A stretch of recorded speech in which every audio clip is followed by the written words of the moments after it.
NTPC हो गया, जैसे सीसीएल के कुछ कंपनीज हो गए, प्रोजेक्ट्स हो गए, वहाँ पे रैयतों के साथ शोषण किया जा रहा है और लगातार प्रशासन की मदद से ये कंपनी जबरन काम कर रही है, लोगों का शोषण कर रही है, लोगों को मुआवजा नहीं दे रही है। प्रशासन खुलेआम लठैत बन करके कंपनियों को महिमा मंडल कर रहा है। इन लोग को मंथली पैकेज मिल रहा है और फेस्टिवल पैकेज मिल रहा है। पैसा लेकर के उगाही करके इन लोग रैयतों का शोषण और दमन कर रहे हैं और जमीन लूटने का काम कर रहे हैं। जो यूथ है, जो यंग लोग है, वो लोग अपने जो वर्कर है वो ज्वाइनिंग लेटर मांगते तो उनको जेल भेज दिया जाता है, लोग मुआवजा मांगते तो जेल भेज दिया जाता है।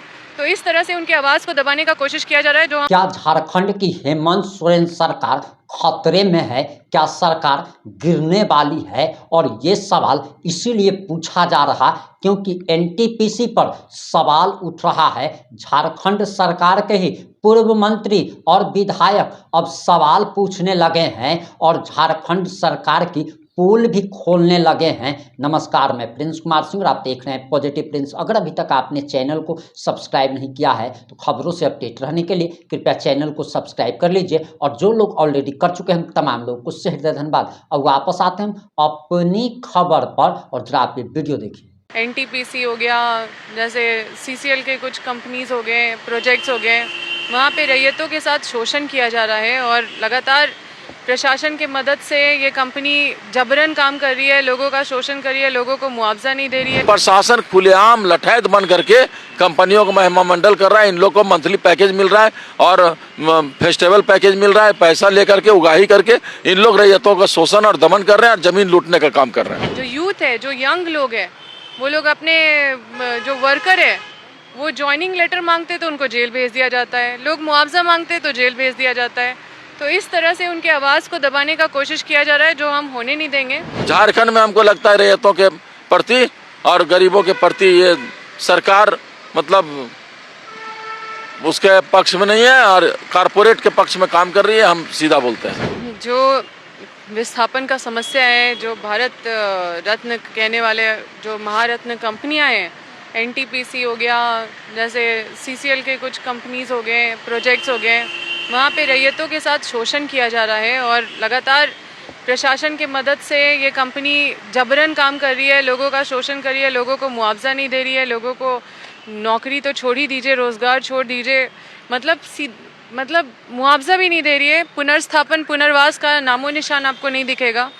तो ये जो भारत रत्न कहने वाले महारत्न कंपनियां जो है, इसके तरफ से जो शोषण हो रहा है और यहाँ के प्रशासन उनके साथ जो मिली भगत करके लोगों का हक मार रहे हैं, अधिकार मार रहे हैं, लोगों को जेल भेज रहे हैं, अपराधी बना रहे हैं, इसका सूचना मतलब ये सारा बात इनके संज्ञान में माननीय राज्यपाल के संज्ञान में देने के लिए आए, ताकि इनको भी अवगत हो कि यहाँ पे किस तरह से कंपनी काम कर रही है, किस तरह से यहाँ के लोग विस्थापित किए जा रहे हैं, लोगों को ढकेला जा रहा है उनके अधिकार से, उनके घर से, उनके मतलब भविष्य से।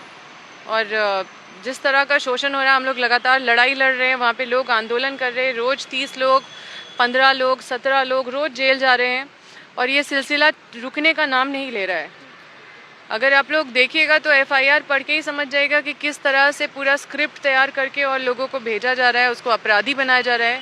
जो यूथ है, जो यंग लोग है, वो लोग अपने जो वर्कर है वो ज्वाइनिंग लेटर मांगते तो उनको जेल भेज दिया जाता है, लोग मुआवजा मांगते तो जेल भेज दिया जाता है। तो इस तरह से उनकी आवाज़ को दबाने का कोशिश किया जा रहा है, जो हम होने नहीं देंगे।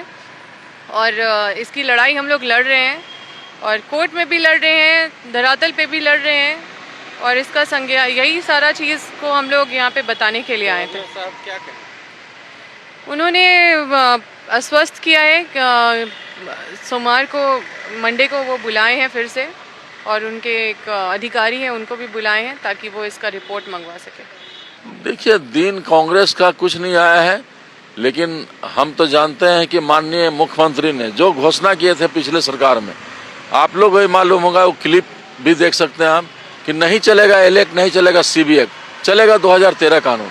हम यही पूछना चाहते हैं कि जब सीबी एक्ट के तहत उनका अधिग्रहण करना था जमीन, ठीक है, सीबी एक्ट के तहत खनन पट्टा मिला उनको, सीबी एक्ट के तहत उनको करना था, लेकिन कानून बदल गया, कानून लारा एक्ट आ गया 2013 कानून, और 15 में उसका अमेंडमेंट हो गया, सारा चीज हो गया। तो नया कानून के तहत भुगतान क्यों नहीं किया जा रहा है? और उसके चलते वहाँ पब्लिक प्रोटेस्ट करता है, अनुमंडल पदाधिकारी को सूचना दे करके उसके बाद उन लोगों को पकड़ करके टेंट गिराया जाता है, मारा जाता है, पीटा जाता है, थाना में बंद किया जाता है 48 घंटा। उसके बाद FIR होता है और जेल भेज दिया जाता है। तो ये सिलसिला चल रहा है। वहाँ पर पुलिस का घिनौना रूप सामने आया है। बहुत जितना घृणा कीजिए कम है, जितना भी निंदा कीजिए कम है। मतलब क्या बोले, जितना शब्द अगर कुछ नहीं बोल सकते हैं आपके साथ में। आप लोग गुहार नहीं लगा? मुख्यमंत्री को कई बार हम लोगों ने उनको आग्रह किया कि ये सब मामला उनके संज्ञान में भी, ऐसा नहीं है, लेकिन कुछ अधिकारी लोग, कुछ कारपोरेट लोग उनको दिग्भ्रमित करते हैं, जिसके चलते उनको इच्छा रहता है सब चीज। क्योंकि इतना बड़ा पंचायत में उन्होंने घोषणा किया, लागू क्यों नहीं हुआ। और अभी जो है आपका विस्थापन आयोग का गठन हुआ, विस्थापन आयोग का शक्तियां नहीं मिलेगा। अभी विस्थापन आयोग जमीन पर उतरा नहीं। विस्थापन आयोग में भी ऐसा बना है कि सिर्फ रिपोर्टिंग करना है। आयोग के मतलब क्या, उसको स्वतंत्र होना चाहिए।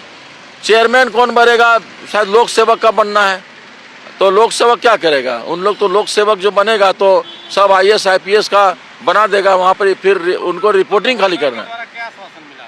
गवर्नर के द्वारा आश्वासन मिला है कि सोमवार को हमारे प्रधान सचिव आएंगे तो उस पर कार्रवाई किया जाएगा और सरकार को भी भेजा जाएगा। और इस पर जो है सो हम लोग DGP को भी लिखेंगे और इस पर कार्रवाई के लिए हमने एक टीम गठन करेंगे। मुख्यमंत्री को आपके अनुसार क्या लगता है, कौन दिग्भ्रमित करते रहे? आप जो बोल रहे मुख्यमंत्री दिग्भ्रमित, देखिए अधिकारी जो है ना यहाँ ब्यूरोक्रेट चला रहे हैं राज्य को, और ब्यूरोक्रेट और कारपोरेट सब मिल गए हैं, जिसके चलते रैयतों पर इतना शोषण और दमन हो रहा है।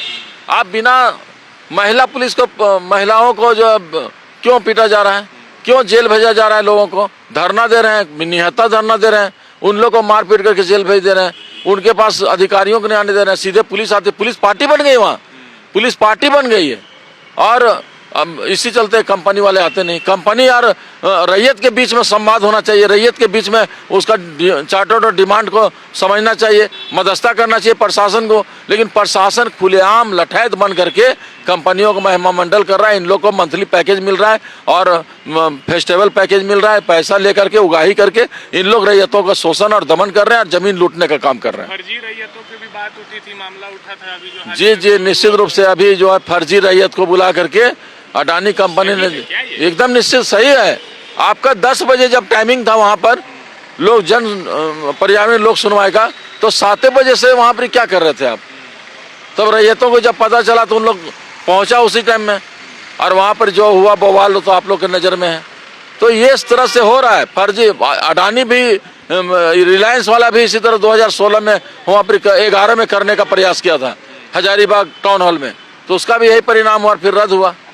इस तरह से यहाँ पर देखिए, यहाँ पर जो है ब्यूरोक्रेट एकदम कठपुतली बन के काम कर रही है। कंपनियों की चूंकि अवैध उगाही कर रहे हैं उसको, वो तो जनप्रतिनिधि है नहीं कि उसको वोट लेना है, वहाँ ऐसे करना है उसको। एक मतलब एक ही सूत्र है उसको कि पैसा किसी न किसी तरह से कमाना है, चाहे लाठी चले गोली चले। अभी पूरा भय का माहौल है। आपका केरवाड़ी चट्टी पर या तो पगार जोरदार, कंडा बेर बारी, या तो इतनी सिरमा, जितना भी है बड़का गांव क्षेत्र में गोंदलपुरा हो, मतलब इतना भय का माहौल है। पुलिस डायरेक्ट फोन करके बोलती है, घर में जाकर बोलती है कि अगर धरना दिया तो जेल भेज देंगे, धरना दिया तो केस कर देंगे, धरना में जाओगे तो तुमको अंदर कर देंगे। तो एकदम भय का माहौल वहाँ पर है। आप देखिए, चल के गांव में जाके लोगों से मिलिए, आप देखिए क्या होता है। क्योंकि वहाँ गांव में जो है सो आवाज़ दब जाती है, कोई मीडिया का न्यूज़ जो है सो झारखंड और नेशनल न्यूज़ नहीं बनता है। अभी पॉल्यूशन वहाँ 400 AQI बढ़ता है।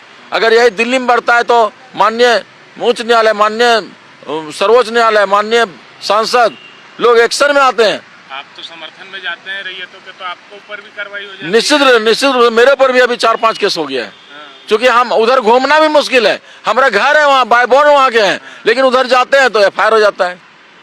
हम समझने के लिए जनता बुलाती है तो हम जाते हैं, और उसका माइंड में भी हम नहीं घुसते हैं, लेकिन वहाँ सरकारी काम में बाधा का केस हो जाता है, मारपीट का केस हो जाता है। अभी हाल फिर में जो है ड्राइवर को कंपनी वाला मारपीट करके और मतलब वहाँ पर ये किया, और हम लोग रैयतों को जो है सो नाम दे, जबकि हम CCTV कैमरा में हैं। हम हर जगह, टेंट में भी कैमरा, चूँकि 2 बार टेंट गिरा चुका है वो 12 बजे रात को धरना स्थल से में जाने का क्या तुक है भाई। 120 गाड़ी फोर्स जाता है, 100 200 फोर्स जा करके धरना स्थल से रैयत को पकड़ के और जेल भेज दे रहा है, मोबाइल छीन ले रहा है, मोटरसाइकिल ले जा रहा है, और मोबाइल और मोटरसाइकिल देने के एवज में 3000, 4000, 5000 वसूली कर रहा है। वहाँ पे पगार थाना, केराड़ी थाना, यही तो नियम बन गया है। पैसा कमाने कितना स्तर गिरा देगा इन लोग, ये भगवान मालिक है। अब झारखंड में हमको लगता है रैयतों के प्रति और गरीबों के प्रति ये सरकार मतलब उसके पक्ष में नहीं है और कारपोरेट के पक्ष में काम कर रही है, हम सीधा बोलते हैं। अब आपकी क्या प्रतिक्रिया, अपनी प्रतिक्रिया जरूर दीजिएगा। जुड़े रहे हमारे साथ। जय हिंद, जय भारत।